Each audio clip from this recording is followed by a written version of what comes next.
Pradyut দেববর্মাকে audit করিয়ে ছাড়বো, এটা তাদেরকে চ্যালেঞ্জ দিয়ে আমি বলছি। অডিট করিয়ে ছাড়বো, জনগণের টাকার হিসাব দিতে হবে, না হলে জেলে যেতে হবে। অডিট করানো হয় না, অডিট করানো এটা একটা সাংবিধানিক বিধান। সংবিধানে লেখা আছে ভারতের রাষ্ট্রপতি আমাদের অডিটর জেনারেল কন্ট্রোলারকে নিয়োগ করবেন এবং তিনি রাজ্য দেশের সমস্ত ডিপার্টমেন্টের সরকারি টাকার হিসাব তিনি করাবেন।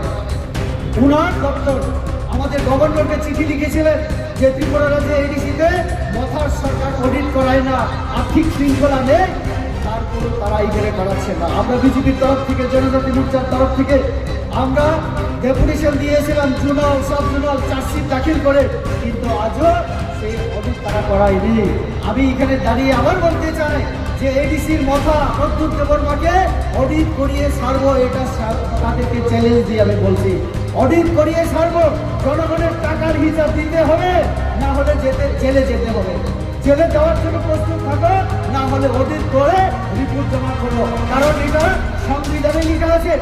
তুমি প্রদ্যুৎ বাবু, তুমি তো বলো যে রেবতী ত্রিপুরা সংবিধান সম্পর্কে কোনো জ্ঞান নাই তার।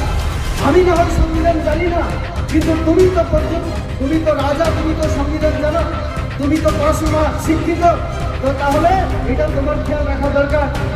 প্রত্যেক দিন তুমি বলো কনস্টিটিউশনাল সলিউশন সংবিধানের মাধ্যমে সমাধান করবে, তাহলে সংবিধানে যেটা লেখা আছে তুমি সেটা কেন করো না?